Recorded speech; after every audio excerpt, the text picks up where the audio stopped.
menciona nuestro invitado, bueno, no se le puede sancionar, no se le puede de alguna manera al país nuevamente mencionar el tema de las sanciones o chantajear con este tema de las sanciones, porque no ha significado que se detenga el crecimiento económico de Venezuela.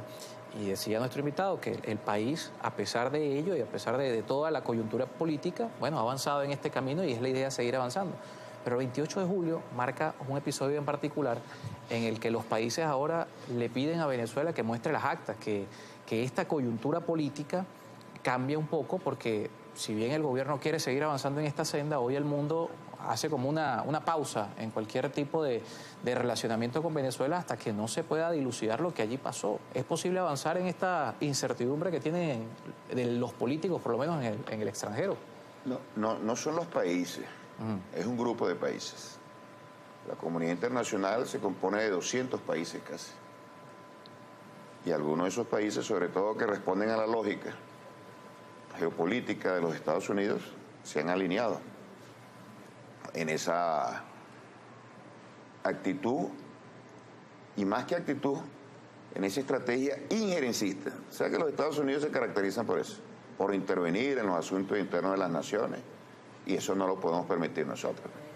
Eso es con elecciones, sin elecciones, en cualquier momento. Y siempre buscan un pretexto y establecen una matriz para que los demás países se incluyan ahí de su periferia, países de su periferia, y comiencen a generar problemas a nuestro país. Y nosotros decimos sencillamente que los asuntos de Venezuela los resolvemos los venezolanos en función de las leyes.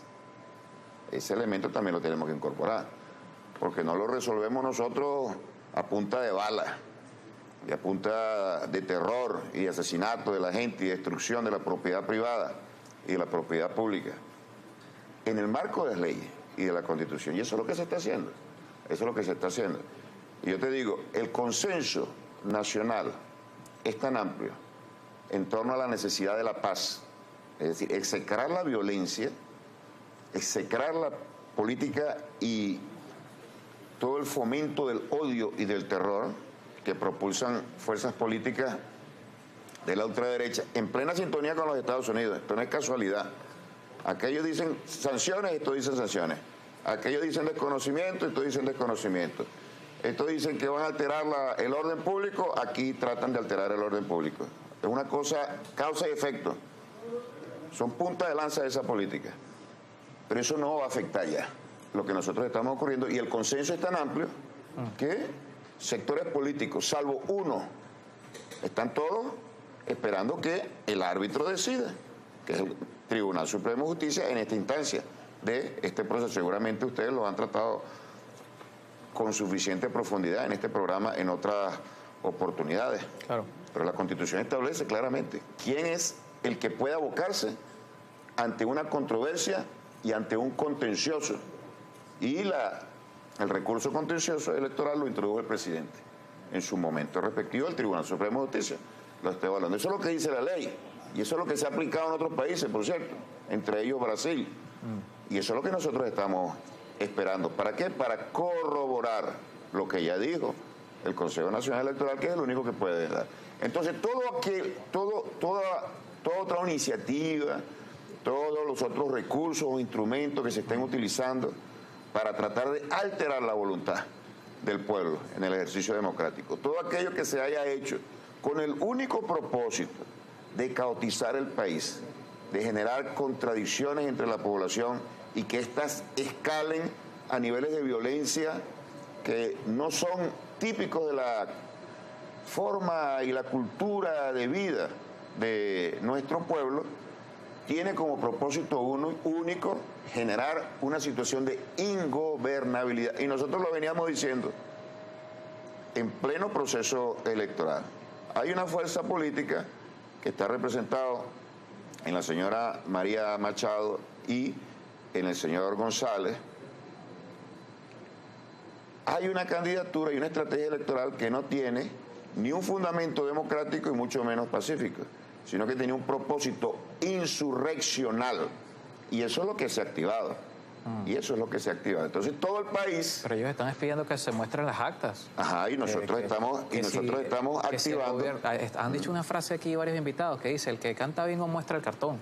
Ajá, están pidiendo al gobierno que muestre el cartón. ¿Y ante quién se está mostrando el cartón? Se está mostrando el cartón ante el Tribunal Supremo de Justicia. Por cierto, así se hizo en Brasil. Y siempre hay un árbitro. Y siempre hay instituciones.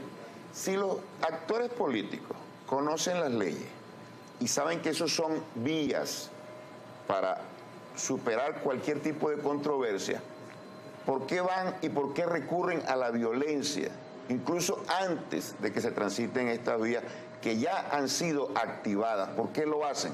Bueno, en primer lugar, porque no tienen ninguna vocación democrática. Ellos mismos lo dijeron, que no iban a reconocer, y eso no lo repiten, por cierto, repiten lo del bingo, pero no repiten esto. ¿Por qué antes de las elecciones, estas personas dijeron abierta y descaradamente y cínicamente que iban a un proceso electoral, pero no iban a reconocer los resultados electorales emanados del Consejo Nacional Electoral? Lo dijeron y ni siquiera firmaron un acuerdo en el cual todos se comprometían a la paz, a la subordinación, a las leyes. Tenían un plan insurreccional. Y te digo otra cosa, ese plan insurreccional ha sido aplastado. Nosotros podemos ver a lo largo de todo el país millones y millones de personas manifestando en la calle por la paz, defendiendo una victoria que es inocultable e irrefutable del presidente Nicolás Maduro, y sobre todo garantizando que lo que esté en la calle desplegado son fuerzas de orden y son fuerzas que aplaquen y acorralen todas aquellas intenciones de sembrar odio y terror para que se reiteren y se repitan los escenarios del 2002. Esto no es nuevo, por cierto. 2002, la misma fórmula. 2013, después de unas elecciones, lo mismo. 14, desconocimiento del Estado, vamos a la salida. 17, casi vamos a una guerra civil.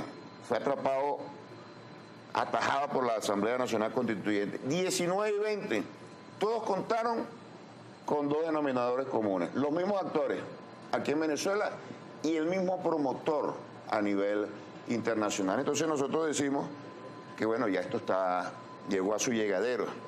No puede haber más impunidad. Si nosotros queremos que la nación se desarrolle, tenemos que someternos a las leyes y a las normas internas. Y eso significa generar condiciones para que haya justicia. Es decir, el que violente las normas tiene que pagar las consecuencias de eso. No, que fue inconsciente, que yo no quise, que yo no... Por supuesto, está perfectamente calculado. Lanzar al AMPA, lanzar grupos delincuenciales a generar violencia, a linchar personas, a asesinar personas, más de 25 muertos.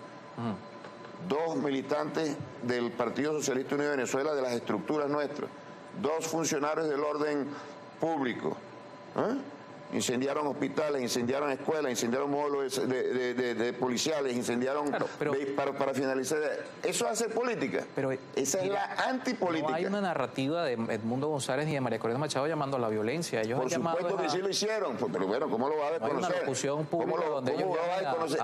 Ellos reivindicaron, y tú lo puedes ver allí, pero yo no entiendo esa pregunta. Ellos reivindicaron esas acciones como protestas pacíficas. Entonces, voy a decir una cosa, desde el 28 para acá, la oposición no ha hecho una sola, ni siquiera la del sábado pasado, una sola manifestación democrática, pacífica y masiva, que tú puedes decir, oye, aquí hay gente que representa 4 millones de votos que los eligieron a ellos. Pero sí reivindicaron todos esos actos de vandalismo, pero más de vandalismo eran de terror, donde se sembraba el odio en la población. Ellos lo reivindicaron. Por cierto, también lo hicieron en los Estados Unidos, reivindicando protestas pacíficas que de pacíficas no tenían absolutamente nada. Fíjate, lo atajamos, para finalizar, lo atajamos. Y lo aplastamos. El país se pacificó. Y ahora viene la justicia. Ejercer la ley como se tiene que ejercer, aplicar justicia sin impunidad, y hay muchas cosas que se están haciendo ya. Entre ellos una ley contra el fascismo, que por cierto... Que queremos hablar de eso al regreso. ¿Quieres hablar de eso? Vamos a hablar un Perfecto. poquito de la ley del fascismo, que a algunos les preocupa. Porque Les preocupa. A los fascistas les debe preocupar la ley contra el fascismo. A eso sí les debe preocupar mucho. ¿Quién determina qué es fascismo y qué no es fascismo? Esa es la Está claramente identificado en la historia, en la ley y, por cierto, en la realidad que acabamos de ver nosotros. Claro, pero eso parece muy interpretativo, ¿no? No, lo interpretativo no, ahí vimos los muertos, ahí vimos la